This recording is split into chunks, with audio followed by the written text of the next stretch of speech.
Hello, everyone, and welcome to 1v1 with Boss Rush Games. I'm your host, Celeste Roberts. Today, I have the pleasure of interviewing the crew from the EXPCast. Whoa. Woo! That's awesome. That was exciting. That's me. I'm in there. And me. Wait a minute. This is 1v1 and there's 4 of us. The math just doesn't add up. So is it technically 1v3 or is it 3v1? 1v4. No, yeah, 1v3, wouldn't it? Yeah. It's 2v2. It's like those Mario Party Wait a games. minute. Who's on whose team then? I got Celeste. Celeste is on my team. I'll take the achievement hunter on my team. Let's go. Oh, Yeah. Okay, what's your favorite Mario Party minigame that comes to mind? Oh. The one where you have to go on the ball and you have to spin it like this so it just like drills a hole through your hand. That's my favorite one. I love that one. Is it I'm trying bad to think of that I that. really don't play Mario Party? Like, I bought the Mario Party for the Switch, and I literally only played it one time. Weren't you over when I had that outdoor party? Yes, and I think that was the one Was time that we the only played time? it. Oh, okay, got it. That was the one time. Yeah, that was one of the few times that we played Best it. because- $60 I have ever spent. First time, last time. Yeah, a lot of people got mad. And that's why I don't think we play that game anymore. That's kind of what Mario Party does. But yeah, the one where you're like balancing on the ball and you got to knock people off the cliff. Mm-hmm. I That was one's just going to tight. say, that was my favorite. I liked the one where you had to collect fruit in this basket and hope that you don't catch the hornet's nest. Oh, yeah. Oh yeah. Yeah. What was that one in like 3? 2 or 3. or 2? something Okay. like that. I can believe that. I love Wasn't it 2 really- because they would dress to the theme of the world. That's Yeah. Yeah. Hmm. You go to like the pirate area and yeah, that one was sick. Space, cowboys. Yep. The Halloween one. I want to say when I first saw the name of your podcast, I did try to say it as one word, like EXPCast. EXPCast. Yeah. It's funny because that's why we capitalized the EXP, because we wanted that to be the identifier. So hopefully people, I don't know. It is EXPcast. And what is the Yes. meaning behind that name? So it was actually Dan's idea, and Dan's taking a little bit of a hiatus from the podcast now, but he's coming back soon. But he came up with the idea. We had like a dry erase board in my basement, and we were just throwing up names, and he threw up EXPcast, and I was like impressed because I was like, that's a really good idea from you. And he was like, I'm sorry to say it that way. Is that like a backhanded compliment?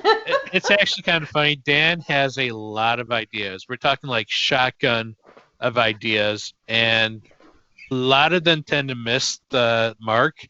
But the ones that do hit, they hit really well. Yeah, they hit hard, like where it's like, that's a brilliant idea. So that's literally how I got started with like Dan's, dry erase board names, and that popped up, and I was like, we'll go with that one. So yeah, that's kind of how the name came about. So Man, I like such it. deep philosophical lore behind the name. I know, like, well, like I'm jealous. I'm jealous of like the Bad Bitches podcast, because that was an easy one. They talk about bad bitches in history, so it's like that's an easy one. Dude, let's talk about 1v1. I mean, one-on-one interviews, it's such a creative name, know. because it's like video games, 1 versus 1, player versus player. Yeah. I like it. I didn't come up with it. Boss Rush Games has been using it, but I appreciate the compliment. Oh, you could have totally taken that with you. Oh, no. Take it run. I'm Take it an and run. honest gal. I cannot tell a lie. I can't do it. That's fair. Well, let's talk about you guys. I want to learn more about you. That's why you're here. We're breaking the mystery. We're boring. Ah. Whoever taken, has anyone actually just interviewed you on your own show? Me? Yeah. Oh boy. I actually did a 1v1 last summer with Corey. Okay, and Corey Oh. interviewed you. Yeah. Well, that must have been interesting. I hope so. I'm really boring. So Okay, well let's try to make it interesting. Try to make it interesting. I don't know, like my friend Dan and I kind of started the podcast where we were like, hey, I think it'd be kind of cool. How hard can it be to run a podcast? You know, we just like put a microphone on a table and just talk into it, and we just talk video games. So it's interesting when you listen back to our first episode. It was done on a folding table with a Blue Yeti microphone, and we were like drinking beer and like putting it down on the table like every 2 seconds. So all you hear is basically like a pounding in the background, and then bottle caps all over the place. And I think we're talking about video games. I don't know, but eventually, you know, we wanted to talk more about video games. So then we brought Pat, and then after that, they realized they didn't play video games enough, so they brought me on. Yep, exactly. So Pat plays all the video games, and then Pat needed an equal. So we brought Josh on. And yeah. So that's why they sit on the same side of the table when we record. So they can kind of complement each other. Oh, okay. Or we if we were sitting across from a table, we would probably be reaching out and like strangling each other sometimes. That's true. Keep your friends close and your enemies closer. Mm-hmm. Exactly. We should try that one time, just out of curiosity. And have you guys talk about Yakuza games or something like that, or shit, dude, that's a friendly game. We gotta talk about something. Yeah, we gotta talk about something contentious. Oh, let's do. We got to do another Last of Us 2 episode. God damn. So is that a very divisive episode? Oh. Yes. I know I'm jumping in the timeline a bit, but because like it was like, what podcast episodes are some of your favorites?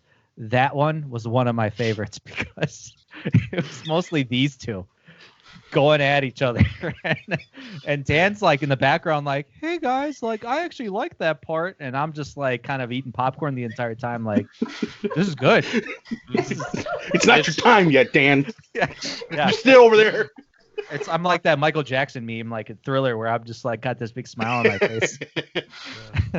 Can you moonwalk? Me? Yes, I can. I was actually doing the robot dance today at work too, as well. Oh, dang. Yeah, me and the surgeon that I was working with, him and I were doing the robot in front of each other. So during surgery, nice. Yep. Well, before we didn't start yet. But yeah, okay. That was like a celebratory dance, like. Well, yeah, because yeah. I'm sorry, Pat. You were about to say something before I asked that. No, I was going back to the Last of Us 2 episode. That episode was so divisive that like everything that I thought, Josh completely different. Like pretty much. You had like a team Ellie or team Abby, you know, and well, honestly, Josh was neither. He hated both of them. I was team Tommy. But have you played The Last of Us 2?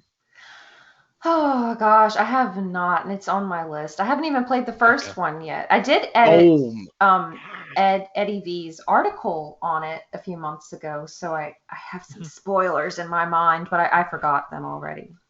Well, that just basically boils down to the story. I thought Abby was, you know, a very well thought out character, and Josh absolutely hates her guts. Yep. Why? Well, I shouldn't. You shouldn't even say that, because she had the potential to be a good character. The way that they presented the story and the way that they set up the sequence of events, I feel like didn't give her enough time to actually try and convince me to like her. The story was far too jumbled, in my opinion. Like, it didn't give you enough time to connect with her the way that you had already connected with a character that they brought back from the first game. So it was like, you can't make me like this character in this short amount of time. Like, you can't do it. Yeah, and I thought, you know, they did a good job with her character, especially, you know, when they portray her to be kind of the villain of the game, but then they force you to live in her shoes and, you know, try and change your opinion around. You know, I thought that was well done. A sympathetic villain. It was Isn't that not becoming compelling enough for me, though.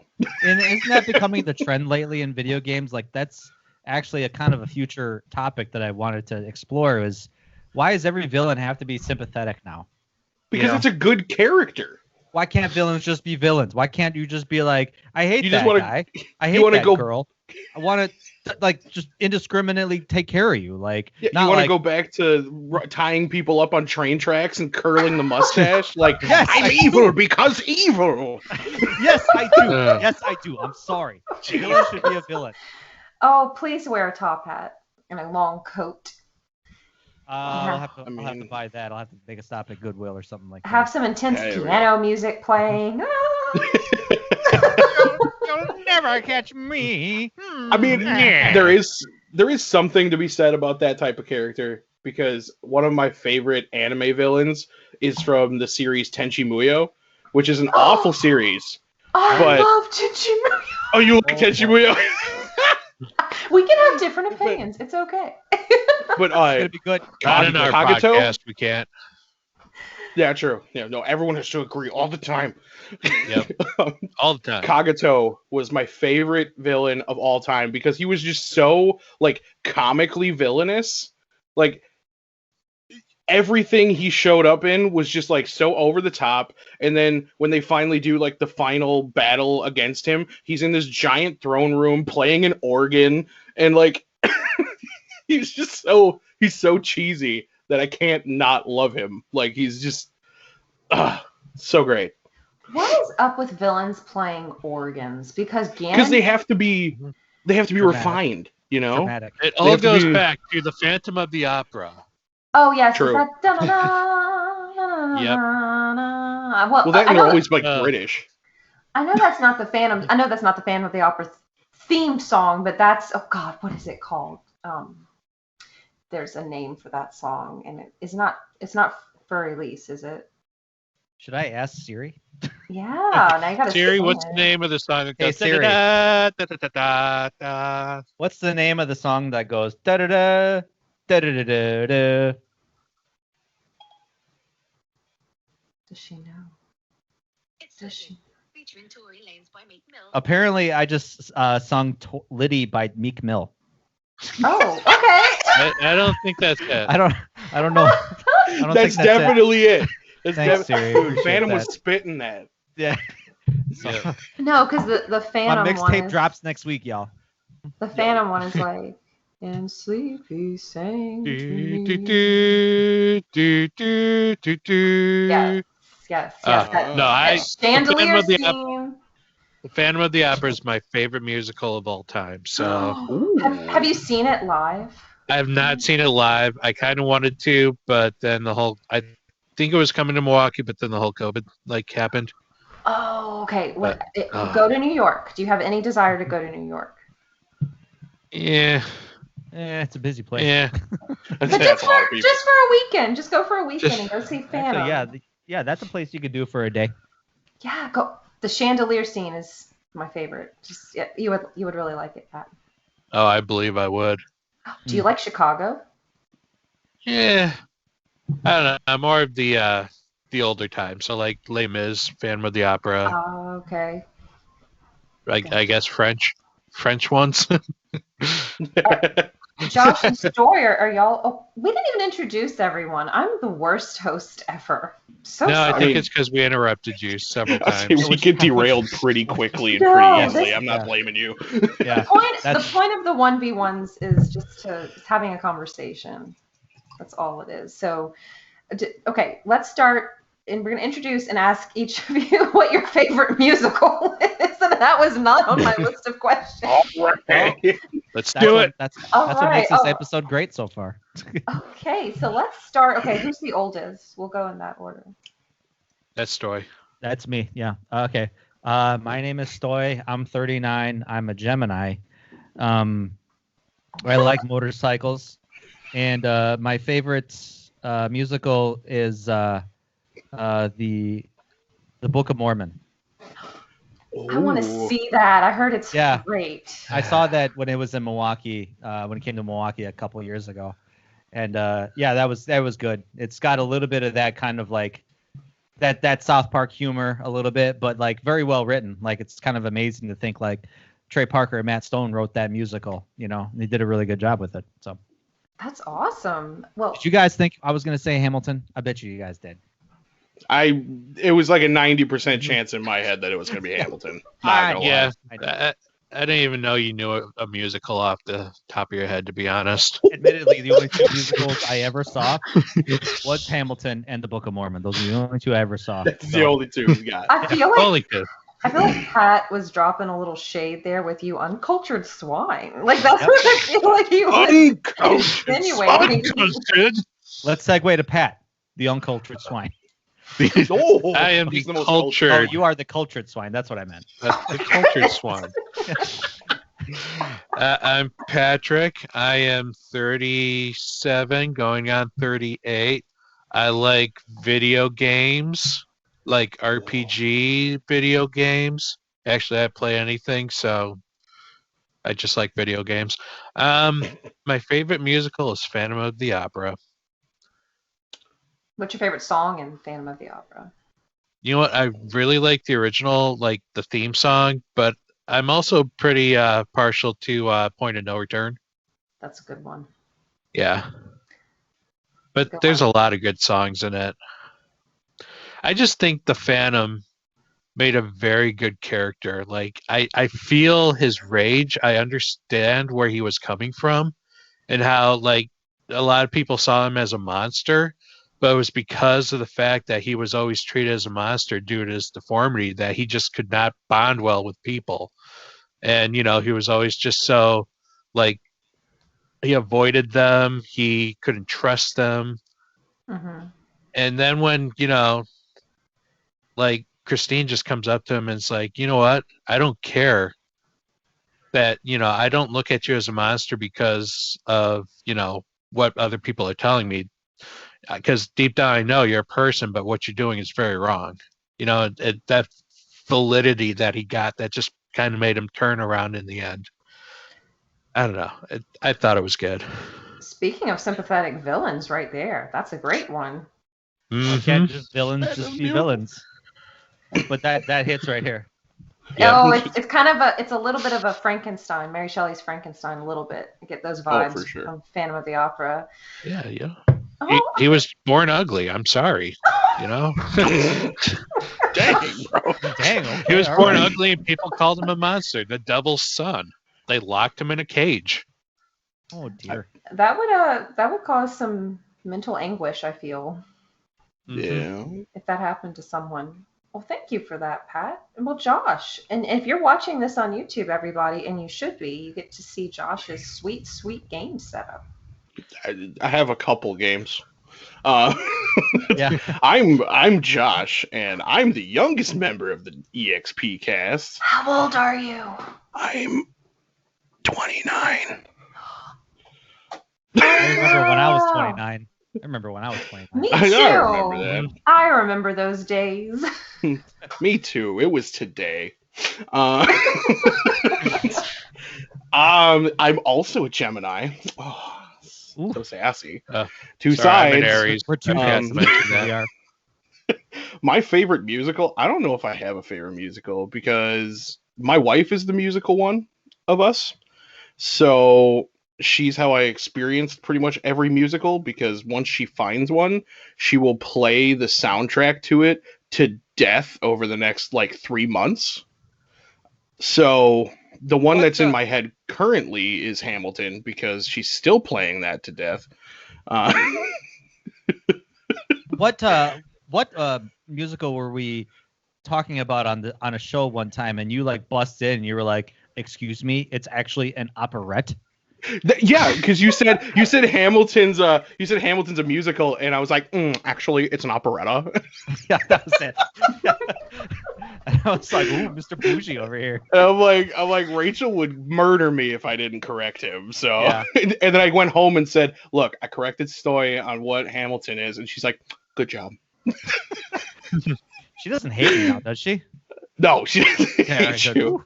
Yeah, But yeah, I mean, if I had to pick one from my own personal experience, it would probably be Grease because it's the only one I watched on like my own. But it's also incredibly problematic when you look at it. Yeah, listen to the lyrics of Summer Lovin' and whoa. Oh, Yeah. I mean, the whole premise of it is not good.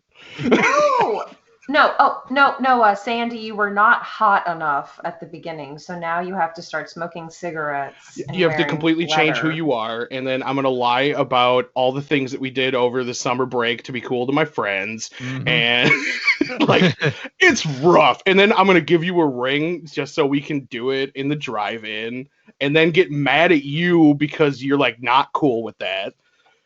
It's rough. Oh my gosh, the lyric in Summer Lovin', did she put up a fight? What Yeah. Yeah, I know, right? Did she like, woo. it's not good. But Grease Lightning slaps. So Okay, yes, it does. I Can mean, you do the dance? absolutely not. I mean, I could. Yeah, they could do the one Do thing. the hand jive? I cannot jive at all. Does not jive. I can do the. Oh, isn't that West Side Story? West Side Story, bro. Oh yeah, yeah, there's sorry. the snap. Sharks and Jets. Yep. I can do the snap. Always There we go. jet. Oh Yeah. man, I really love where this episode went. We're a video game podcast where we talk about musicals. We're talking about music. Can you imagine? Okay, what video game would you turn into a musical? Oh snap! Oh God. Oh. Oh. Can you That's imagine? a good question. Oh my God. I know, listeners, this is not on the list of questions I prepared for them. No, guys, Celeste is a great host so far. She is coming with all this Yep. like, right off the cuff. Dude, This is I not would Resident- like to scripted. see. Oh, Oh, go go ahead. No. no, All right, fine. Oh, I think Josh. I would like to Scissors. see a Mega Man musical. Every villain has their own theme song. that's true. You're not going to It's turn them already into built sympathetic villains, are you? You know what? They might. You Metal know. Man has a tragic Dude. story of getting into an I mean, we got accident this. at We got Dr. Wily turned into a sympathetic villain in Mega Man 11, when Dr. Light, called his machine, garbage, and like it hurt his feelings. it hurt his feelings, and then that gave him aspirations to want to take over the world. You know, All right. Mhm. you ain't wrong. Little baby Yep. boy. I mean, I probably wouldn't want to take over the world if someone called something I did garbage. I'd probably just, feel hurt and then like go cry in my room later. I'd probably just find another hobby, I guess. Like, all right. You wouldn't want to Maybe. just take your hobby and use it for world domination? No, not really. I mean, maybe I would just like, I don't know, learn to crochet or something like that, or whatever. Wow. I don't know. That took a turn. Dang. I bro. don't know how to crochet, nor do I have any desire to, but I suppose, yeah, You could stab people with your needles. yeah, Sick. sick. Let's go. Let's go. What about you, Josh? I feel like you were. I'm gonna Really? steal. I'm gonna steal Stories before you can say it, but definitely Resident Evil. Son of a bitch. Please. Just because Well, it would be I have a so backup. amazing. I have a backup. Is your Wait, backup wait, Mass wait. Effect the space opera? Stop. It's not your turn. It's my turn after Josh. Josh, okay. Who do you think in the Resident Evil universe would sing pretty well?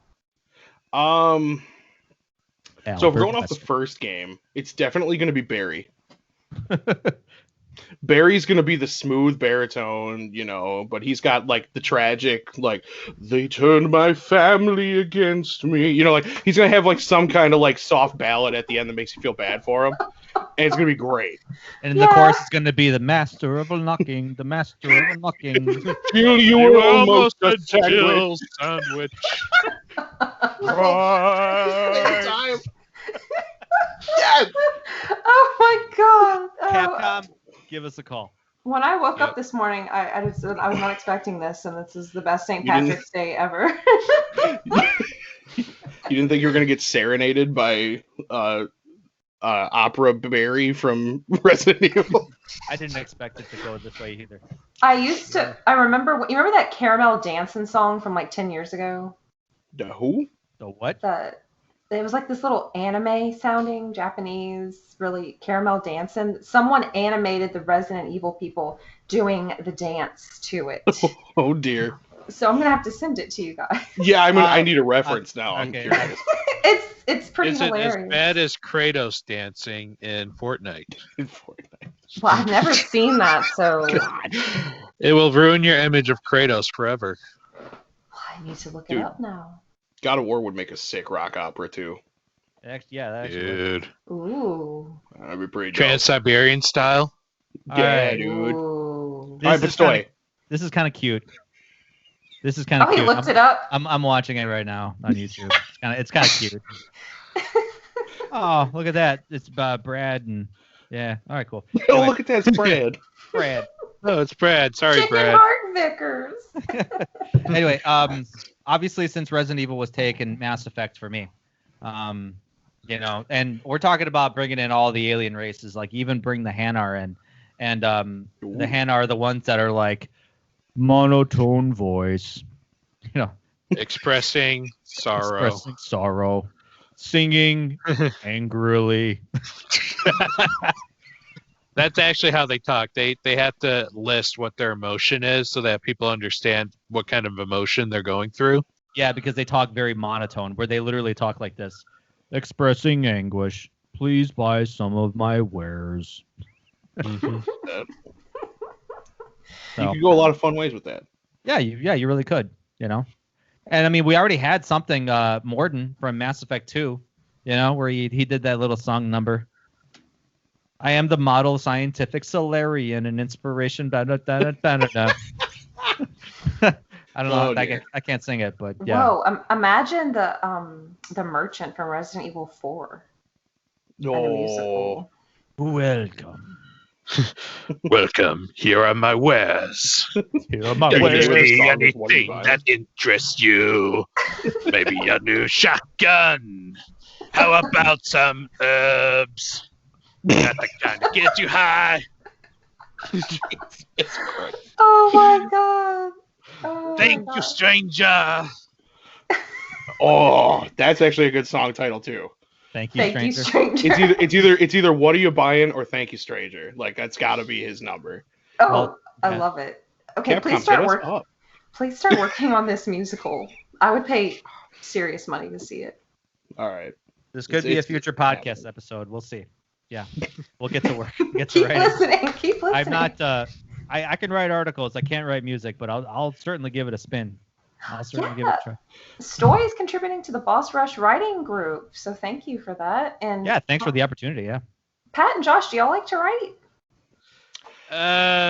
Writing is not my strong suit, so that's why I became an accountant. Even though Pat's really good at it. What are you talking about? I mean, you've written a couple couple reviews on the on our website, EXPCast.com. Yep, Look at that plug. Yeah, I did. I just feel like I feel very insecure about my writing. I can understand that. Hmm Aw. Yeah, I'm always down to write stuff. I mean, I write majority of my writing goes into my D&D campaigns that I do. Okay. But yeah, I mean, I've only written a couple reviews for us, but yeah, I enjoy it, but it's not something I flex very often. I didn't know y'all had reviews on your website. Yeah, we tried a little bit of it in the past, and it was just one of those things like, we would try to divide it up like maybe once a month or once every other week. Someone would put out a review, and we cycle through games pretty often, like quite often. So like for we me, may I have don't- too many games. Yeah, for me, I don't like to write a review unless I've fully completed the game. And then when I'm finding out people like professionals are actually writing reviews for games they didn't complete, I was like dumbfounded. I was like, really? Are you serious? Yeah. Oh, Like yeah. once I started hearing about that, like even like the Cyberpunk thing, like people are writing reviews for the PS4 and the Xbox copies while they play it on PC versions. I'm like, that doesn't sound accurate. Like you shouldn't do that, but whatever. That seems a little, I don't know. Unethical. Yeah, a little unethical. Yeah. But I mean, if you want like there was one review. I wrote a review for John Wick Hex, and I think I only played 2 hours of it. And I wrote the review basically saying this was what my first hour of John Wick Hex was. And I thought, like, okay, I didn't beat the game, but this is what it was like in the first hour. Is this going to entice you to keep playing the game, or is this going to, make you stop? So, in the makeup world, we call those first impressions videos whenever people are trying their products. So that's what it reminds me of, a first impressions review. Yeah. Mm-hmm. Yeah. Yeah. You know what? I think it was the same with me and Octopath Traveler. I think I played it for I got at least a good 20 hours into it, I think, before I made my review. Mm-hmm. Yeah. I still have yet to beat that game. The fact that went you're back equating to- that to like Stoy's hour is just. I only played 20 hours. 20 hours. I Like, barely touched the surface. yeah. It's true. I didn't Well, even actually, get honestly- halfway through the game. Honestly, that game 20 hours is like, yeah. Did you even get out of chapter 1, bro? I did get out of chapter 1, but I never beat chapter 2. And what's Yeah. funny is I restarted it again last year, and I literally got back to the same spot I got left. I did one more character story, and then I quit again. Oh. Oh, Pat. It's not a bad game. It's just a very grindy game. Yes, it is. It is. But Well, I was proud. I made it just a little bit further. congratulations. It's hard to find time to play games as often as we used to when we were younger, I think, Yeah. and to enjoy them. But how We'll- did you we'll go all with that. meet? How did you all meet? Let's see. I met Dan because I work with his wife, and when she started working where I work, she was like, "Oh, my boyfriend," at the time it was her boyfriend. "Oh, my boyfriend's like into video games. You guys should meet." And he's totally into video games, but he's more into anime. And I was like, "Well, I'm not into that, but I'm into the video games thing." And then we, bonded. I worked with Pat at EB Games. Yep. I was his manager. Yeah. And Josh showed up at my house one day with his Pretty friend. much.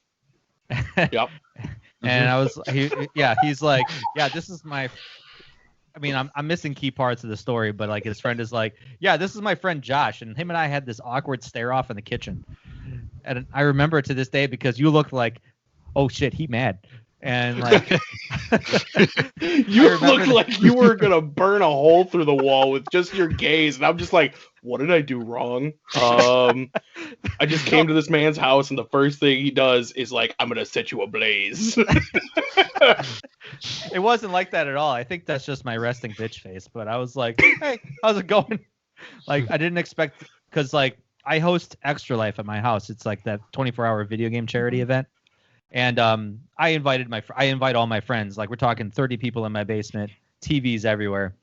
So I invited my friend Jerry to come, and he was like, yeah, you don't mind if I film, do you? Because he has his own YouTube channel. And I was like, yeah, come on. Yeah, bring your camera down. Come on over. He didn't explain that he was bringing a camera and a cameraman. So, yeah, Josh basically showed up, and I was like, cool.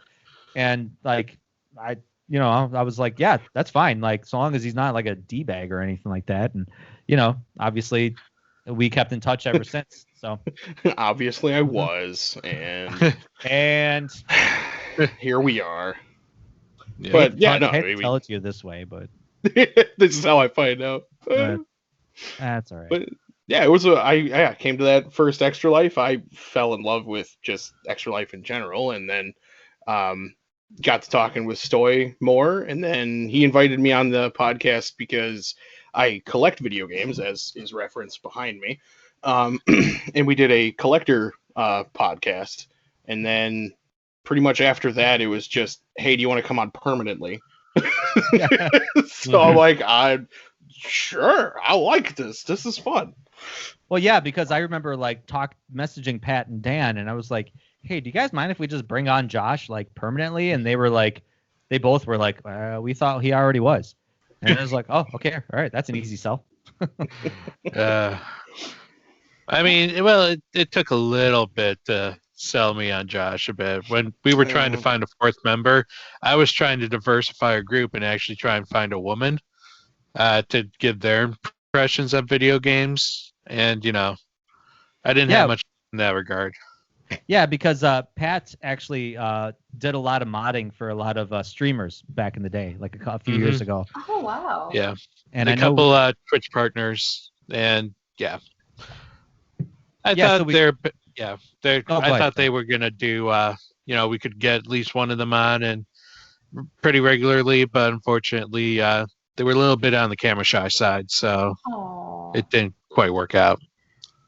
Well, I think that's the thing with Twitch streamers. Like, they're kind of like more so involved in their own work, and I think, and this isn't a knock against them at all, but like, they were very, like, these streamers that he brought on were very passionate about their work, and they were. Is that thunder in the background?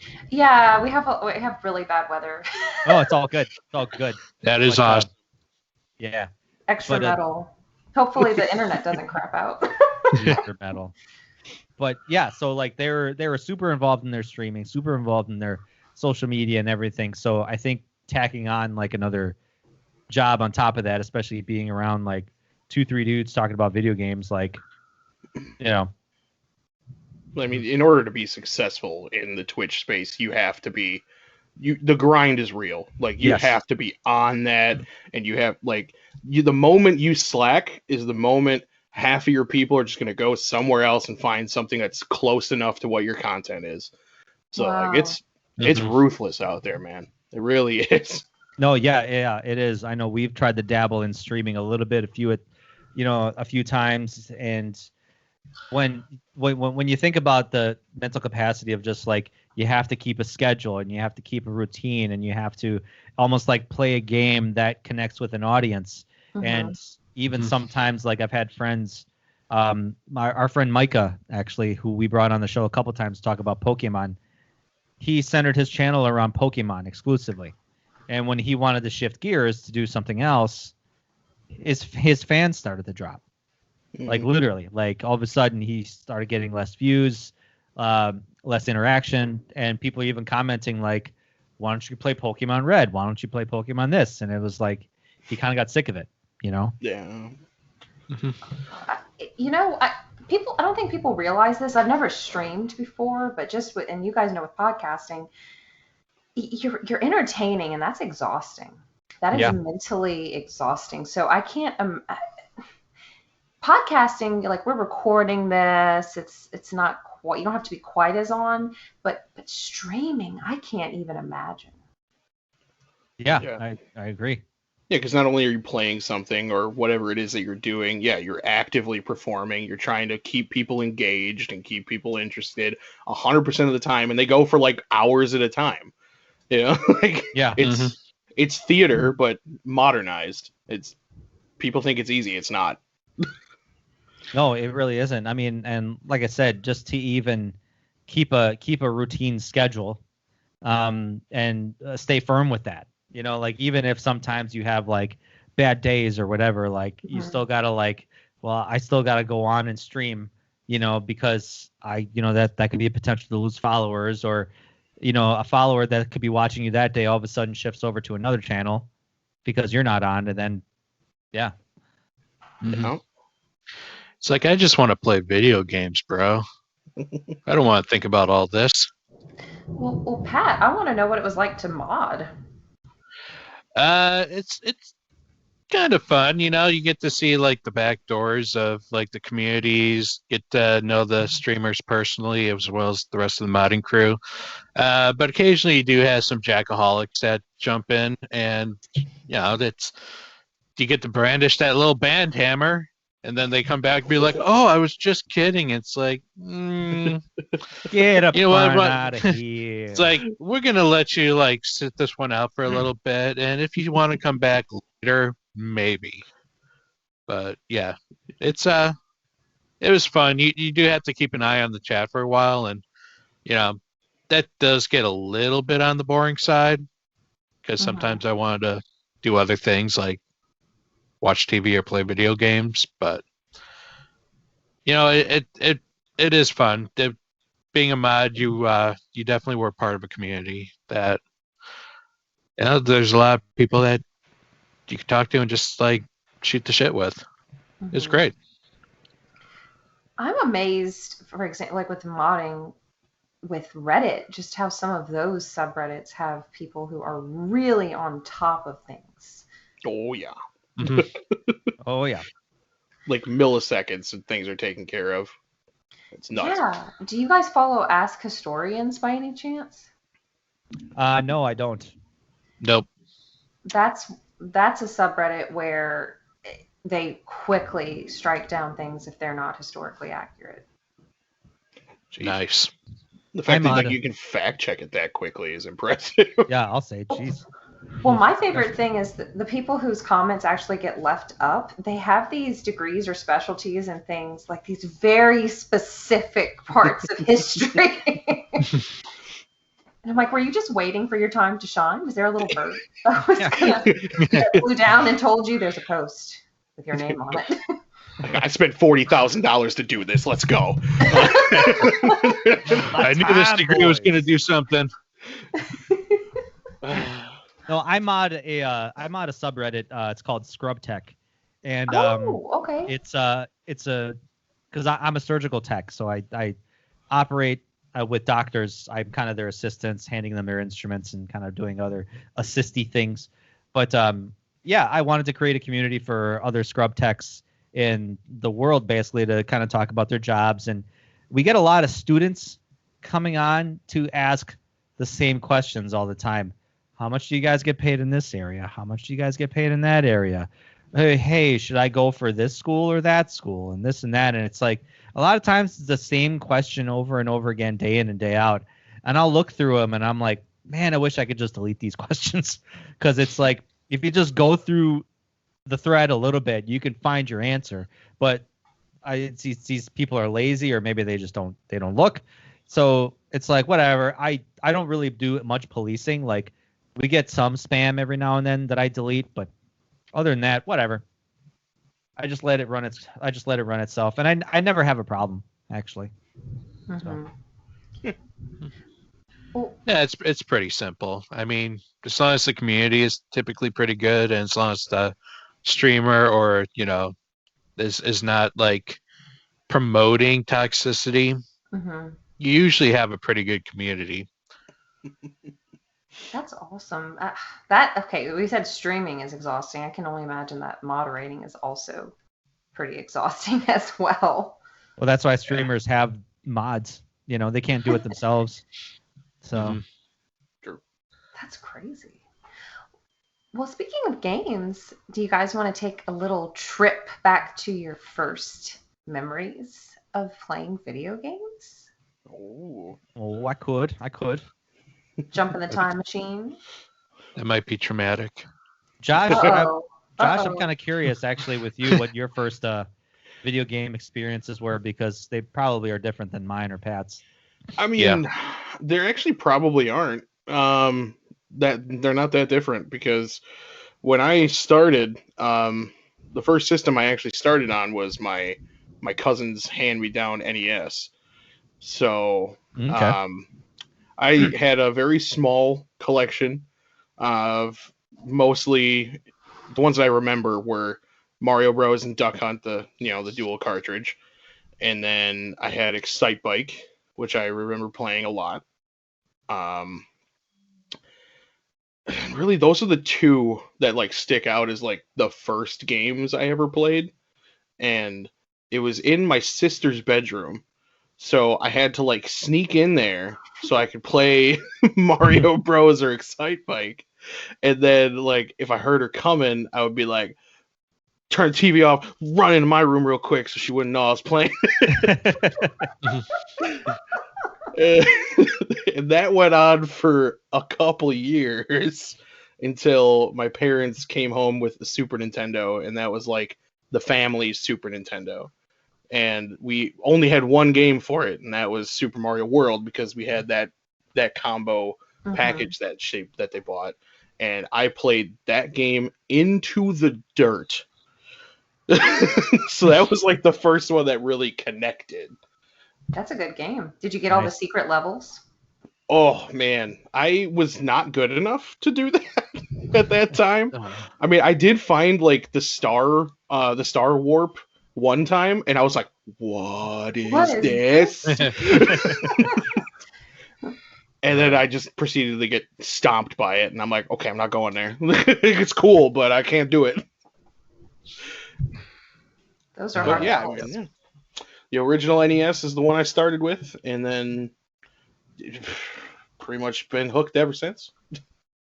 Yeah, I had a similar. I started on the Nintendo as well, but I remember like when I was younger playing on my friends. I had two friends that had the Atari 5600, and I was like, these graphics suck. Like I was like a kid, and I'm already like, graphics are too lame.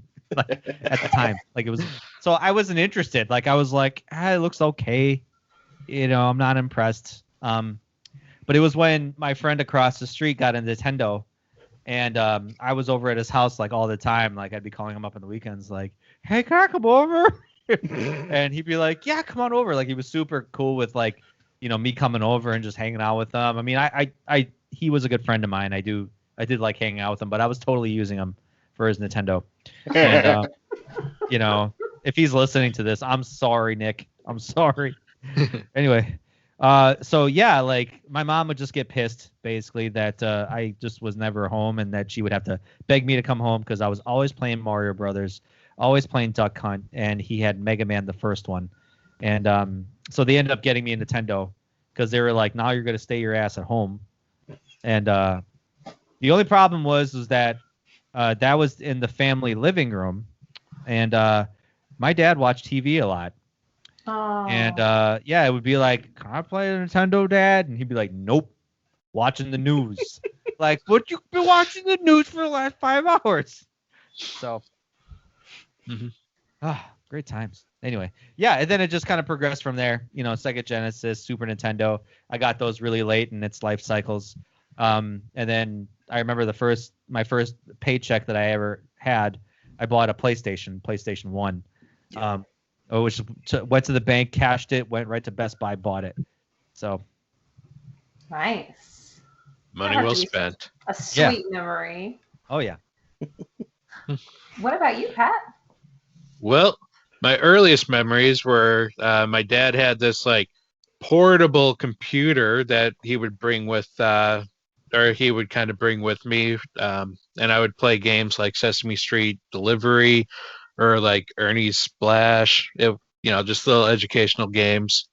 But in terms of actual console gamings, my parents got divorced and my dad used Nintendo as kind of a coping mechanism. I would watch him, he would come home or pick me up, we'd come home, and he would sit and play Legend of Zelda, and he would actually like map out like the actual dungeons on like grid paper and just kind of come up with all like he made his own like strategy guide. Cool. And that's yeah. And okay, we also had the Mario and Duck Hunt combination too. But then my mom kind of was getting jealous, so she bought a Nintendo for us at her house, and that's when I got one of my very first games, Mega Man 2. And that game was awesome. That was like one of my very first my game. It wasn't for my brother. This was mine. And then also, I think later on that Christmas, my grandmother gave me DuckTales. And that was another game I religiously played to death. I think that's kind of when I became hooked. And my brother and I would have to have these little like time limits. Like if I wanted to play through an entire game of Mega Man, he was allowed to play like 10 or not 10, 2 games of 10-yard dash. Yeah. Which was wow. which was his like favorite. His game like was a football game, or he also had RBI baseball. But yeah, and then my dad got a Super Nintendo and had a friend that would like hand him like all the games that he finished, and that's where I started falling in love with RPGs. That's Breath of awesome. Fire, Final Fantasy. Got some good memories there. Oh wow, Evolution you of heard Gaia? that one? Wow. That was Wow. metal. That was super metal. The weather agreed with you there, Pat. Yep. You should have segued and then I played Castlevania. Actually, Castlevania was my brother's game. And while I played it, I was not a particular fan of the original Castlevania. But then my cousin had Castlevania 2, and he would, do the quick shortcut to actually fight Dracula at the end without having to go through all the dungeons. Man, that was that actually would've been kind of nice. fun. Yeah. I didn't really get Castlevania until Symphony of the Night. Do y'all want to hear something that people give me a lot of grief about? Oh. Oh, yes, please. The only Castlevania I've ever played is the N64 one. Wow. Out of all the ones you played, I will say that Dracula actually was a fun Dracula. I like Carrie. I like her character a lot. I like the villa level. Yeah. I know. I'm disappointing a lot of people right now. No, I'm okay with fine. it. That was a fun game. Don't listen to those see. other people. As long as it wasn't whatever that other one is, Curse of the Moon or whatever. Or like, Are you talking about the Circle werewolf of the one? Moon? yeah, the werewolf one. Yeah. No, Circle of the Moon was the GBA one. That one was fine. That one's fine. Yeah. I forget what the... Yeah. They created a sequel to Castlevania 64 where you... actually, it was more of a prequel where you played as a guy who could transform into a werewolf. Oh. It was real bad. Legacy or something? Yeah, Legacy of Darkness. That's what it was. Okay, I that never makes played sense. that one. That name makes sense now. That one's rough. I was like, that was your first and only experience with Castlevania? Oh God. Literally I'm so sorry. The first Castlevania game I played was 2.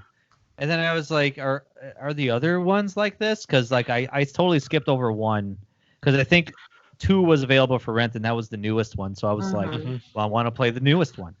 And I was like dumbfounded. I was like, what's going on here? Which way do I go? Like, do I go left? Do I go right? Like, I don't understand. Like, it defied video game logic at the time. 2 was very much like Link's adventure. It was just so odd out of the actual series that they're like, you know what? We're going to take a step back and go back to castles again. Well, we got Dracula 3. That was the thing in that time. They didn't know they didn't have like a knowledge of like what made the original game good. They're just like, we just tried a bunch of new ideas and it worked. So let's try new ideas again. Okay, that didn't work. Let's go back to like, the original shit. ideas. That was bad. Go back. Go back. Y'all are making me wonder, are you partial to 2D, 3D, side scrollers, top down? Or does it just depend on the game and that doesn't really matter? I mean, I kind of float between everything just because of the amount of collection that I have, and that's kind of why I collect. I never did before. This is like everything I've collected so far has been probably like the last 7 years of just me doing it. But up until then, it was buy new game, trade it in right away. But I think it's kind of what drives me to collect is I want to find new things and try them out. So every time I see a game and if it has like some kind of weird or unique hook to it, it makes me want it even more just so I can try it and see more things that I haven't seen.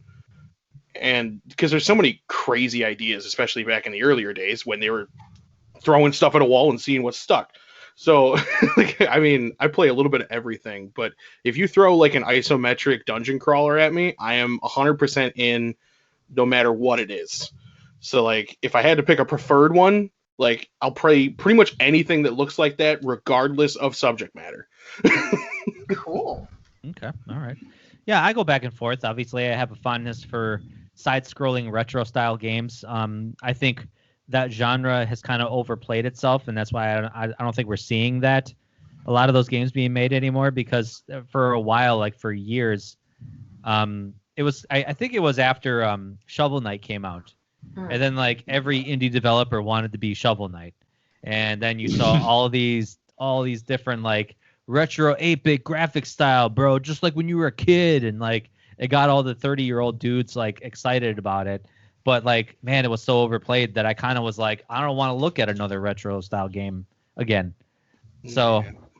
but now you're still getting some like gems in the rough a bit. Like one of our favorite ones, Josh and I, was River City Girls, where they kind of went like good. Super Nintendo like retro style, but like really modernized it, like made it look like this isn't just a retro style looking game. Like this is like kind of like current gen hardware type stuff. So Yeah, they got over that growing pain of like making it has to look old. Now they're like, okay, what if they made that game today using all of the features and all of the extra power that we can put into it? So it's like the next evolution, and I love it. masterpiece. Yeah. Unlike these guys, I'm actually not the hugest fan of pixel art in my video games, even though, I grew up with the pixels. I kind of like more the smoother, like, give me some more cell shading, give me just, hand drawn. I'll do some pixel arts, of course, like Octopath with Cell its shading. what is it called? The 0.5 HD? HD 2D. HD 2D, yeah. God. Yes. Classic Nintendo being awful at naming things. Yeah. I think that was Square, actually. They're I'm pretty sure bad. Nintendo had something to do with it too. Yeah. But I like to switch around. Obviously, I like RPGs, but I'm also pretty big into like adventures like Zelda or Castlevania. But if it's got a beautiful art style and some beautiful music, I will most definitely play those kind of games. Or a great story, or a weird ass story, which is probably why I like Yakuza. Hell yeah. Yeah. Sure. Yeah. How's the newest one? If you've played it. I have played it. I like it a lot. It's shifted too much for Josh's liking, but it fits perfectly with the main character. They introduce a new character, and he has this like vision that whenever he's in battle, he thinks of his favorite video game growing up, which was Dragon Quest. So that explains why the battles are no longer like brawlers, but they're RPG turn-based style with like jobs. Is because that's how he sees himself. He sees himself as a hero, fighting. Super fourth wall. It's Yeah. so fucking stupid.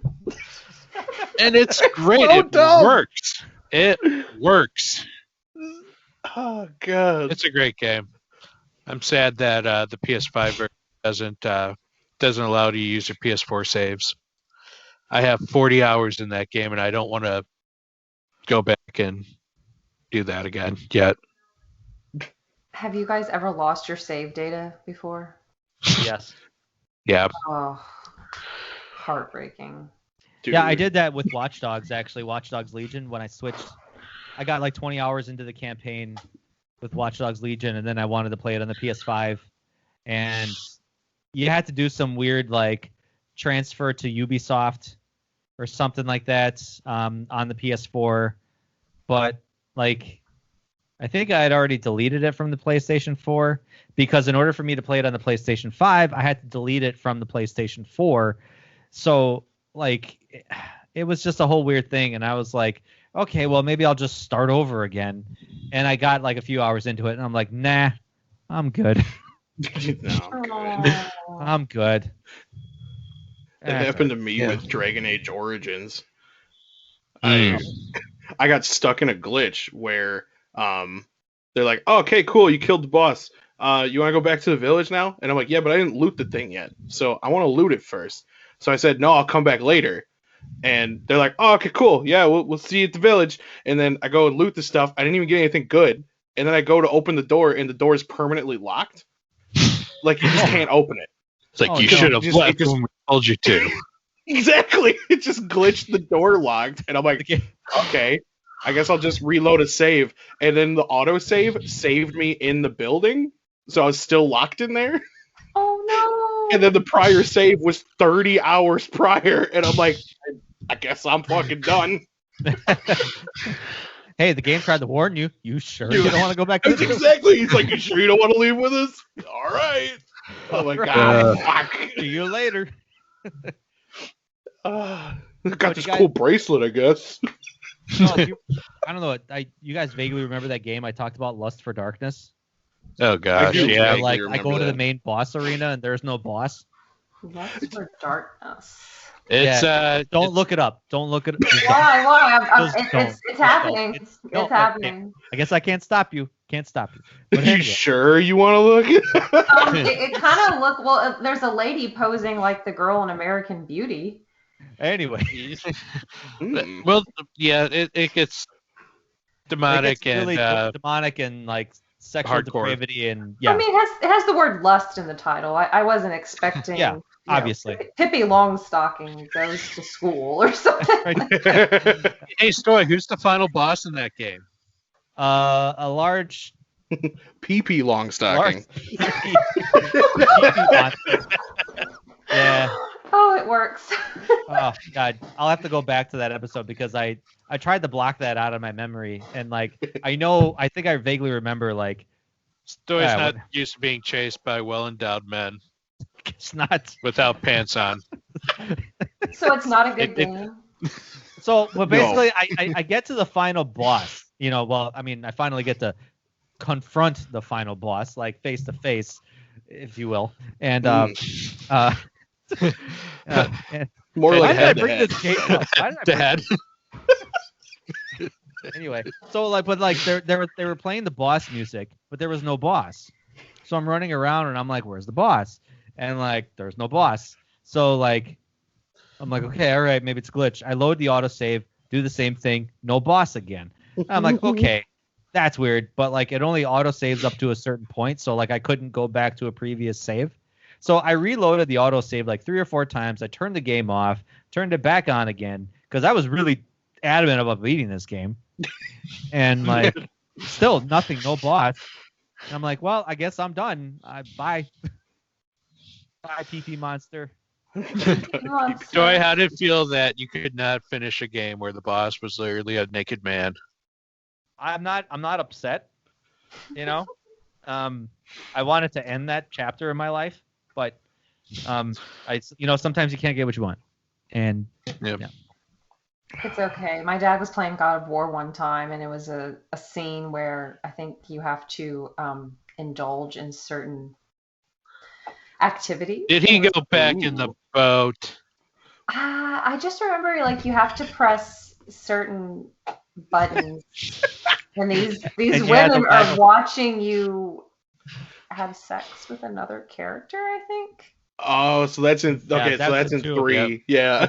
And I was No, visiting my that- parents. Or is it That's 2? actually in like all the old ones, not Oh, except for the okay. new one.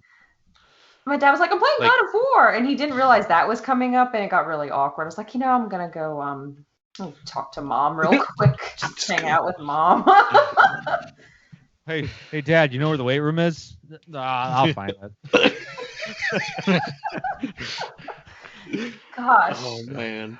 what is the scary? Now, looking at Lust for Darkness, what is the scariest game you guys have played? Well, that is a bad segue because that game ain't scary at all. Oh, it says it's based on Lovecraft, so it has to be a little scary. Yeah, sure. I suppose scary. It's anyway. Silent Hill 2 always sticks out for me. Oof. That's definitely Silent Hill's definitely a good one.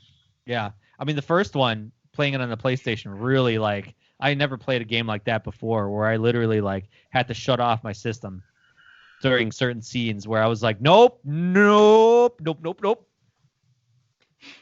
of there. Nope. Can't do it. Yep. I actually put like a little tiny sticker on my PlayStation 1 power button that said nope. So like,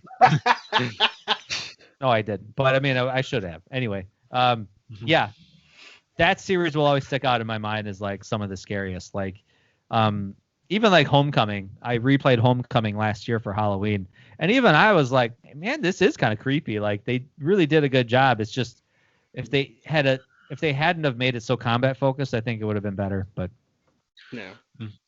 I don't want to be that guy, but I would probably say the creepiest one I played was PT. not even a game. Absolutely. When you're like wandering the halls and there's like a refrigerator that like hanging by chains with blood dripping down, and you're hearing it like a screaming kid inside while the thing's shaking. It's like that's creepy. Yeah. Nope. That's gonna leave an emotional scar here. Is that the game with like a little fetus in the sink? Yep. Yeah. Yes. Ooh, Yeah, and ooh. that woman's with the peg leg is following you the entire time. Uh, So I downloaded the VR version of that. oh no. Now I beat that game a couple times. I played through that game. I know where all the scares are. I know what's creepy about it. I played that in VR, and the moment I started hearing that baby crying first, I was like, ha no. And then took the headset off, like I experienced, and we're done. Yeah. There's something about children in horror games and movies that just adds another layer to it, I find. I guess because children are supposed to be so innocent, right? Is that why they get disturbed so easily? Yeah, probably. Children are always meant to be innocent and like kind of happy, and and then all of a sudden to hear the tragedy befall them, it's like, oh man, that's sad. Well, what my wife told me is that demons disguise themselves as children so that you lower your guard and it welcomes them in more. It's like that scene from Dead Space 2. Oh God, The yeah, baby. with the freaking Cthulhu fetus babies. Yeah, oh my God. Oh God, yeah, that whole childcare scene. Woo. That's Yeah. rough. That was sad. I need to know more You because I've never played Dead Space, but I want to know. Oh my God. There's a lady. You're looking into a glass like room, like a daycare room, Spoilers. and there's everybody. this like, it's spoilers for like 20-year-old game. It's a great game though. Check it out. Yeah. There's this like demonic baby with like a bulbous back crawling to this lady who's probably like his mom, and the mom picks him up and the baby explodes. Why? Sick. Because these babies are bombs. Yeah, they're big. And it kills the mom. Yep. Well, So was it her actual baby? I think it's tragic because that was supposed to be her baby, and obviously. Well, so yeah, lot of backstory with Dead Space. There's like this weird alien like totem thing that they've unearthed, and it essentially turns people into these weird like zombified alien things, and the marker is what they call it, got placed on this like inhabited, was it a ship or was it a planet? I don't remember too. Well, they found it on a planet, but they brought it to their ship because there was that religious cult that worshipped the idol. Yeah. The monolith. So like the more then it goes typical zombie route where, like once you're like stabbed by it or whatever, you start to turn into more of these things and it starts to spread. So they essentially like all of this zombified virus thing spread throughout an entire fertility ward. So like every baby has been turned into this weird zombified necromorph thing. And yeah, it's real brutal. It's real nasty. Yeah. I mean, the whole game itself is pretty nasty. Like some of the monster designs are really good. Think Clive Barker style, where it's just like really grotesque and grotesque body horror stuff. Yeah. Like really over the top, bloody, mutilating. It's metal as hell. Oh yeah. Where's the thunder? Come on, weather, cooperate. Yeah, what the hell? Back up! Come on. Yeah. Hey, Thor 0 out of backed 10. me up, okay? Well, I would like to know, what can people expect to find on your podcast? There are a lot of gaming podcasts, and what would you say kind of makes yours unique? What do you hope to do? Obviously, y'all are friends and y'all have fun, and that's attractive to me in a podcast. Just banter, like your Legend of Zelda episode. I was making dinner or lunch, and I was crying laughing in the kitchen. That hearing that makes me happy because I think that's our biggest strength is our banter. I always pride that we're 4 people, but we have completely different styles of video games and different play styles. We like different genres. and we kind of like poke fun and make fun of each other for it, and we do it all in good fun. I don't know. I think these guys have a tally on me to see how many times I can mention Mass Effect in that podcast episode. I wonder if they have a counter, like there's one, there's one, there's one. Yeah, if we all have that thing. Josh is like Diablo or Monster Hunter, and I'm Yakuza or Yeah. I don't know. Dan, when he was on, he would always play the most random, weirdest game. Like, oh, I played this game called, where you're a piece of bread and you're walking around the house as a piece of bread. And I'm like, we're all like, where did you find this game? So like, we actually created. Well, we do at the end of every year, we do a video game awards. The EXPCasties. EXPCasties. Right? I hate that name so much. Better than the Dundies, I guess. Yeah, he says it every time. Every time I hate that name so much. The Casties. That's He's like, the it's title of Cast it. Awards. I'm like, no, it's the Casties. I hate that name so much. Anyway, so like we actually created a category called Best Dan Game, where it's just like the most weirdest off the wall game that we played all year. Yeah. And you know what? We had to disagree with Dan this year. Wow. He's like, oh, my Dan game is Fall Guys. Fall Guys. Yeah. Yeah. It's like, no, it had to have been Wadham. Yeah. I was like, that's way too pedestrian, Dan. Come on. Yeah. Come on. Even for him. Yeah. So yeah, we picked Wadham, and we are not going to describe that game. Oh, that's a great Wadham? game. How do you spell that? Wattum. Wadham. Game? Okay. What's on? Yeah. Josh is the one that Oh. played it. And I just remember like him playing it at the recent Extra Life event that we had, and just hearing, I don't know what was going on, but I think everybody in my basement stopped what they were doing to watch like what's happening on the TV right now. This thing running around in a circle screaming, and I'm just standing there like dead inside, just like, I gotta finish this game, man. I was so close. Like I just. But you were experiencing a glitch at the time, right? So like Yep. the game was perpetually cycling through that laughter.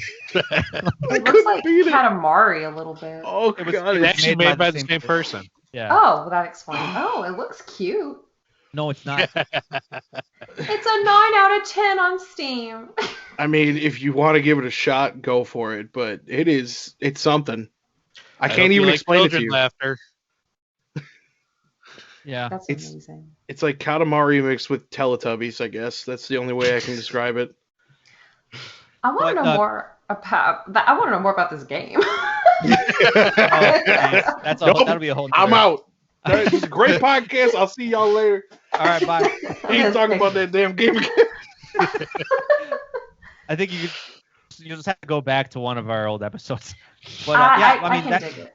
that's one of the things that, like I said, that really sets us apart is that, like I said, our banter, that we've all been friends for so long, and we can kind of really connect on that level. And it's like every episode we seem to learn something about each other that kind of adds more to the episodes, and it doesn't make it wooden. Like there are no awkward silences. There are no like, how are we gonna move on past this? What's the next talking point? Like we're always talking to each other during the week, setting up the next episodes, and we're always like just having a good time. And I think that's part of it. Like the moment, and these guys will kind of make fun of me because like in the beginning I was all like work, work, work. And then like something changed in me where I was like, let's just have some fun with it. And at least for me, I think it's improved after that. Like once we started having fun with it. And that's when I think it happened about a year ago. Yeah, roughly a year at this time. There was a time we almost broke up. yeah, and it was my fault because I was not having a good time, I think, just in general. Aw. And I had to step away from it for a little bit, just to kind of, I call it mental recalibration. And I had to kind of like, I don't know, just like I said, go through some stuff. And I called these guys back and I was like, hey, let's bring the band back together again. Aw. And I think just, I don't know, that probably helped. I think I think it did because you stopped worrying about like, oh, we have to build up the numbers, we have to release all this content and I mean those are important, but you were just so focused on that Yeah. it made you not like it anymore. Yeah. And now we just seem to have fun with our conversations and just play it more casual. Which is interesting because the moment that started happening and the moment we became a little bit, our banter became better, our numbers actually started to increase. Because Wow. I look at the numbers and I'm like, man, we're actually, and that's what it comes down to. It's not just like, the best equipment. It's not having like, the best social media presence or whatever, this and that. It's really comes down to your content. And when people tune in to listen to you, are they going to have fun? Are they going to learn? Are they going to like pick, oh, okay, Pat's my favorite or Josh is my favorite, or whatever. Like, that's kind of cool. Like, that's the kind of content we want to make, and we want to have fun doing it. I like that. And I like that you also have brought in people who can offer different perspectives, like with Black History Month. I really enjoyed that episode with Antonio. Yeah, that was Josh's friend, actually. Really? Yeah. I've been wanting to get him on for a long time because essentially what we do on the podcast is what he and I do every day at work, because I work with him now. So we just come in and go like, man, you ain't going to believe this bullshit that I did last night. Like, so like, I knew he was going to fit in perfectly with the podcast, and I wanted to get his insight on that because I know I had those questions, and I can guarantee a bunch of other people wanted to ask those questions, but either didn't feel comfortable enough to do so. And I wanted to see his perspective and give him a chance to actually say it where other people could hear it. And the fact that we can do that with the podcast, I love it. It's awesome. Yeah, and we try not to shy away from stuff like that. In fact, we actually just had this like really awesome podcast. I think we recorded it just last weekend. We brought on a very special guest, and she brought like an opinion of, female perspective in video games. And you know what? It was like one of the most enlightening conversations I think we've had, and it was very good. Like, I think we learned a lot about each other that day. Hey, Pat, you want to check your mic? You got a little brown on your nose there, bud. Yeah, bro. Not sure what that is. Take care of that. Take care of that. Jeez. Hey, No, you guys have I think to I'm admit, actually though, that was catching a a pretty little bit damn of red. good. That was really good, but I'm catching a little bit of red on Celeste's face right now. So Oh gosh, no, I don't like attention. I don't blame you. I don't blame you. No, yeah, and that's good because I like getting those kind of I had one of our episodes we had was I had talked about like veterans in video games, and the guy I talked to wrote an article for Wired, and he really opened up to me about like how video games really changed his life when he was dealing with PTSD, trauma, suicidal thoughts, and when he would talk about playing games like Mass Effect 2 kind of saved his life, and it was so cool to hear stories like that. And really kind of showcase like what video games mean to a lot of people, and it obviously means a lot to us because it's a big part of our lives, and we like to share that with people. Yeah. Yeah, video games can do a lot of good. Absolutely. We want to make sure that people understand that this isn't just some like thing that's going to melt our brains. It's it's actually saved a lot of people from just various conversations that we talked about, kept them sane, got them to bust out of their shell and meet new friends if they played on. I mean, it's actually very amazing what video games can do nowadays. And True. they can think about just even the practical skills, your reflexes. They can help you. They've helped me with my vocabulary immensely, Mm-hmm. having to read the text on certain games. Yeah. I know there's been tons of studies to showcase that it actually improves dexterity for surgeons. That's a conversation that I have quite often with some of the younger surgeons that come up, because I work at a teaching hospital, so we get a lot of young surgeons come through, and on more than one occasion, like a lot of these surgeons are like, I play a lot of video games. That's why I'm good at this. I'm good at that, or whatever. So it's like kind of cool to hear stuff like that. Wow, that is awesome. Oh, I got the warm fuzzies. This is the warm fuzzy segment. of the podcast. Yeah, actually, it's kind of funny. Like one of the surgeons I work with, he's like the head of general surgery. He comes up to me one day. He's like, "Stoy," and I was like, "What?" And he's like, I got a PS5. I was like, oh my God, congratulations. And he proceeded to tell me the whole story. So excited. We're talking like this mid 40-year-old man who could like pull a bullet out of some dude like within a matter of 2 seconds, like one of the best trauma surgeons you could have, but like, can sit and talk to me for hours about The Witcher 3 and like how I put 200 hours in that game and I'm still not done with it. And I was like, man, bro, like. Oh, that's so. Well, that leads me to ask. This has nothing to do with video games, but it could have something to do with video games. I don't know. Do you guys have? What are some of your other hobbies or hidden talents you'd like to talk about? Do you play any instruments? Do you play any kind of sports? Do you collect anything? Anything? Pat, you want to go first? Sure. I don't know if I'm like have a whole lot of hidden talents. I guess some of the more interesting things about me is I used to volunteer for an animal shelter. I was a cat caretaker, and that's actually something I'm very passionate about. If I wasn't an accountant, I'd probably have gone in for like zoology and tried to be like a zookeeper. And probably one of my biggest goals in life is to volunteer at a primate shelter. Oh, like Jane Goodall kind of stuff. Yeah, no, I absolutely love monkeys, and I would love to just be able to go to one of those places and help out for like a month at least. And yeah, I guess that's something interesting about me. Josh? I like animals. Do you have any pets? Yes, I have cats. I have two There's cats. one. On cue. Yeah, Nice. and they actually just both came into my room. Okay, that's And one that just is walked away. uncanny. Oh, that's what cats do. So you have two cats? Yeah, Oh. I have two older cats, Dash and Chase. Oh, how cute. I love cats. I wish I could adopt all of them in the world. Yeah, it was tough working at the animal shelter. It's like, ooh, I want to take you home, but I can't because Chase would chew you up. Yeah, cats get territorial, man. Yeah. And then you don't want your house to smell like a litter box. Hey, come here, big guy. Oh, if you're watching the video, we're about to see the cat. Oh, okay. This is our oldest, Dash. Hi, Dash. He actually gave us a scare over the last 2 weeks. He's getting old. But did you took care of him? Like everything's okay, at least?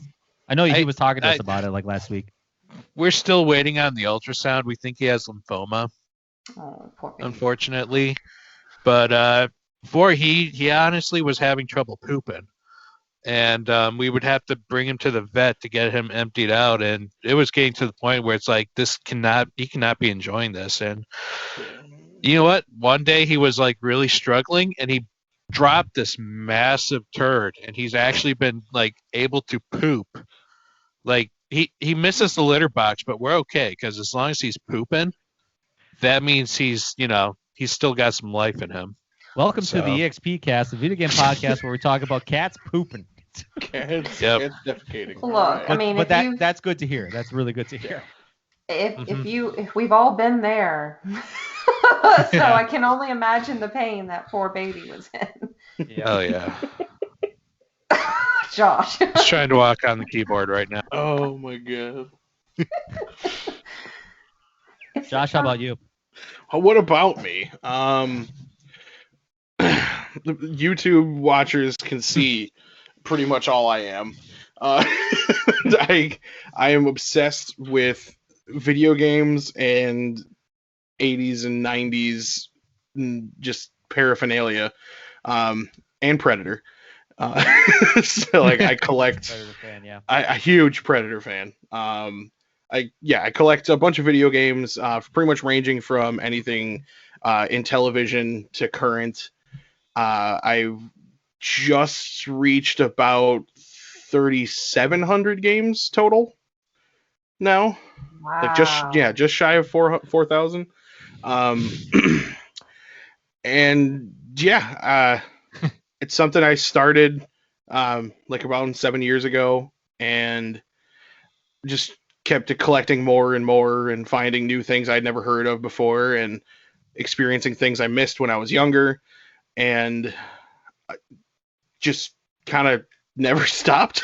It just kept accumulating to the point where I'm trying to like essentially make a library of just games for I like showing my niece and my nephew and of a different generation who have never seen or played these things before. Like showing them Duck Hunt for the first time is an awesome memory, because all three of them just kind of huddled around the CRT TV just shooting at the ducks, and they're just going crazy because they're not really sure what's going on. But then I'm like, no, that's a good thing, and then they're like, yeah, like just the unbridled joy that comes from that. It's awesome, just being able to share it. But yeah, I love Ninja Turtles, always have and always will. Pretty much anything Ninja Turtles I can find, I collect. Like, I can see the duffel bag like right above my head. And yeah, 80s action movies and Predator in particular. I love seeing how they were able to take like the action movie genre with Predator and completely flip it on its head and make it one of the best horror movies I've ever seen, just because these action hero guys come in and they have like, this is how we do things. We just we don't aim, we don't strategize, we just go in there, just pull the trigger, and everything dies. And then all of a sudden they get picked off one by one, and they're like, why isn't this working? Like, like just the 80s superhero action movie logic just doesn't work, and they're just like, what's going on? And I love it. Why is this big minigun not working?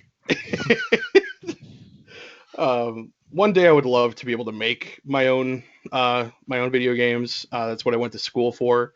But I'm actually pretty happy. What I do now is I work at a nonprofit organization, and I run their marketing and their social media department. So it's really rewarding, and I do enjoy doing that a lot more than I ever thought I did or I would. So That's awesome. Very cool. Yep. Oh. Story. I do a lot. No. Oh, Mr. The man Big of Time over 4,000 here. hobbies. Uh-huh. Yeah, I have a very short attention span, I feel sometimes, because I always want to do other things. So like one of my biggest hobbies I picked up over the last 3 years was home brewing. So I brew beer. Actually, the Irish Red that I was just drinking was one of my own concoctions. I've been doing that for 3 years, and I've kind of dumped a bunch of money into all the equipment and everything. So I've been having a lot of fun with that. Ever since I was a kid, basically soccer was a big part of my life. So I play, I coach. So I've been coaching soccer for the last 15 years.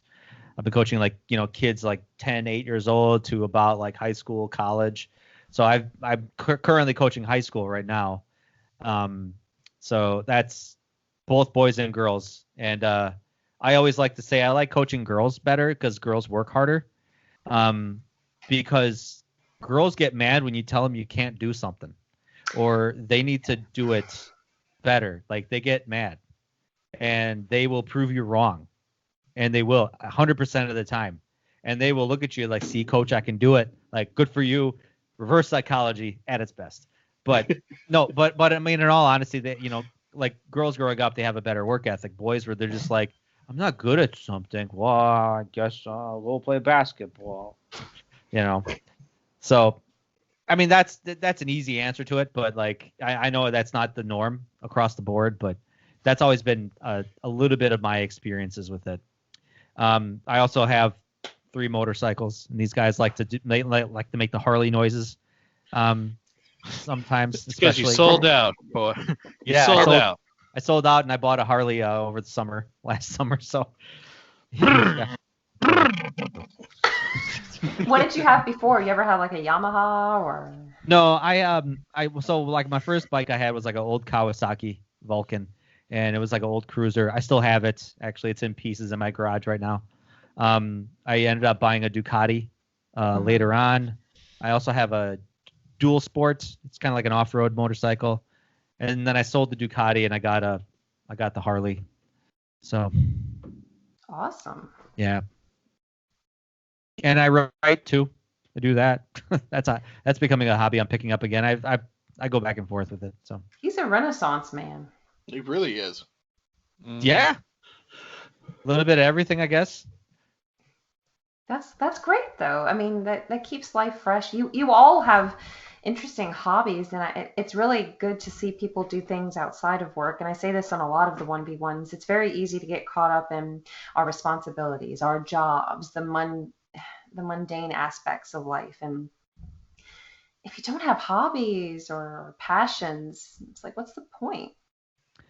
Yeah, there's the saying, do you live to work or do you work to live? Like, it's a simple matter of like some people are workaholics and that works for them, where they put in 12-hour days, 7 days a week, or you got people that just do their 8 hours and then leave and go home, go to the gym, go brew beer, play some video games, whatever. Like you gotta really have those hobbies. So True. helps with the brain.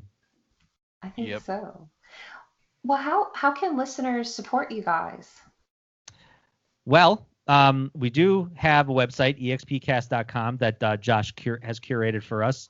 I created one, and we needed to improve it, and Josh said, let me take a stab at it, and like just totally blew it out of the park. And I was like, oh, bro, way to put me to shame. I'm a graphics guy. It's what I do. I know, yeah. That's why I was like, yeah, go have it. Like, I am not a graphics guy. But yeah, we website expcast.com, where you can it's like a hub of information. You can find out more about us and where to follow us and stuff. We do have a Patreon at EXPcast. We just put out Josh does episodes with one of his good friends, Jerry. Our good friends, Jerry, actually. We love Jerry. Yeah. And we're on Facebook, Twitter, and Instagram at EXPcast as well. So. Oh, And we also are on the Discord, on the Boss Rush Games Discord. So that's kind of like our good community hub for people that are on Discord that want to kind of keep in touch with us and connect with us. I know someone in there is very active. I don't know if it's all of y'all or two of you. I think Pat is the most active. Anytime someone Maybe. talks about Monster Hunter, like Pat just like kind of parachutes in. I've Hey, been guys, keeping talking my about eye on Monster that Hunter? one. Yeah, you guys talking about Monster Hunter? No, yeah, that's probably me. Yeah, Auditor. That's Not a bad thing. awesome. not a bad thing. That's good. No, not at all. I was like, who is this? Because I don't always know who people are until later when, like just now. Oh, okay, that's Pat. Yeah, Ooh, right. unless that's supposed to be a secret. I'm so sorry. No, it's cool. I may be a shy person in real life, but at least I can like express myself on message boards a little bit better. Listen, So. Pat says he's shy, but like listen to one of our episodes. I mean, He's not shy. he's not. Listen he's to not the shy. Last of Us episode. Listen to the We were straight up about to throw hands. There's a difference in being shy with people I just met, and once you get to know me, then yeah, I can be opinionated. I can talk a lot. I have Oh, weird yeah. quirks. What is that young jock song? It's going down. Meet me in the club. It's going It's going down. down. Cash me outside. How about that? Yeah. Oh, Dr. Phil in here. Yeah, Yo. bringing it back, 2018. I'm old. No. 2018 was only 3 years ago. Stop it. Oh yeah, it was 3 years ago. Jeez, 2021. Not that long ago. I don't know. It doesn't seem that long ago. Yeah, it really doesn't. Well, so I know you shared where people can find you. Did you guys have any Instagram or Twitter, like personal ones that people, I know some people like to share that. I think I have a personal Instagram, but I don't use it. I think I just scroll through and I don't post. I think if you go on my Instagram, it's all motorcycle pictures. Like I think my last picture was when I drowned one of my motorcycles. I was riding off road and I fell into like a lake, Ooh. and like my bike is half submerged, and I actually just looked at it today and I laughed at it because I was like, the only thing I wrote was well, and that was it. Well, Oh, Yep. oh, poor motorcycle. Yeah, yeah. I had to literally lift it up out of that damn. Anyway, good times. So no, I mean, yeah, I mean, it's Stoy on X10 or something like that or whatever. I think that's my my personal Instagram. So you can follow me there. You can follow me at Salty Barnacle on Instagram. I post a lot of video game collecting stuff. So if you like looking at pictures of video games, then I'm your guy. Absolutely. And I like how you spell Barnacle. It's like bar nickel. Yep. But that's actually how you spell my last name. Oh, okay. That makes So a lot of everybody's like, sense. oh, like the thing that sticks to the sides of boats. And I'm like, yeah, but not. It's a play But on words. I'm cool with either of it, Yeah, I don't have But like social media it's not even presence. how it's spelled, right? The Whatever. barnacle has like a CL. No, yeah, Not a cat. the creature is spelled BARNACLE, but my name is easier to spell, and people mess it up. I think on purpose. They want to mess with you. People I've had a guy add a T in there once. He's like, "Are you Mr. Bartonicle?" I'm like, "Where did you get a T, man?" Like, Bro, welcome to my world. I can imagine. I can imagine. And Pat, you were saying you don't play around with the social media. I mean, I have an Instagram. I don't have pictures on the Instagram. I pretty much have it so that I can see other people's Instagrams. What That's else? mostly what I use social media for. I don't post that often. Yeah. I don't have social medias. I'm sorry. You're not missing out too much. No. I have Discord. I do the Discord. Yeah, I that's met kind of. No, go ahead. Oh, I was gonna say that's kind of the that's kind of a good go-to because it's not really social media, but it's just like chat rooms. That's I all think it's so. Yeah, it's a I little. agree. You don't have to put on a facade in there. You can actually be more of yourself, which is nice. Oh yeah. Yeah. You can add me on the video games though. Auditor 415 or if you're PlayStation Auditor 0415. Does that have to do with the fact that you're an accountant? Yes. I love it. I love it. I love it. Yeah. Also, It- my birthday is 415, so Oh, it's gonna be here. people soon. say I was born to be an accountant. On tax day. Yeah. That's amazing. That's amazing. Well, gentlemen, thank you so much for your time on this lovely St. Patrick's Day. Is there anything else you'd like to say? Thank you so much for having us. I really, really appreciate the invite. Thank you for joining us on our show, and thank you for bringing us on this. We really appreciate it. At least I appreciate it. I don't know about these guys. I can't. No, absolutely. He beat me to it. I was going to say the exact same thing. Thank you. And I thank had you fun. to Boss Rush Games. We're really glad to be a part of it, and I'm excited to see where we go from here. Mhm. Nowhere to go but up, boys. Let's go. Yeah, Let's boy. do this. Woo. Yo, Let's Oh, go. Well, thank you so much. I love these. I love interviewing people. And we just met a few days ago, and then I was like, y'all want to do your 1v1 soon? Yeah, and what was our answer? Hell yeah, let's do it this week. We want to talk Well, about it's like- ourselves. it's like stories like, oh yeah, we should totally do it. And Celeste is like, okay, let's set up a time. Yeah, anytime. Then I'm like, guys, come on. Find a Let's, date. let's pick a day here. Yeah, right. Pick a day. We're going to actually have one, a solid date.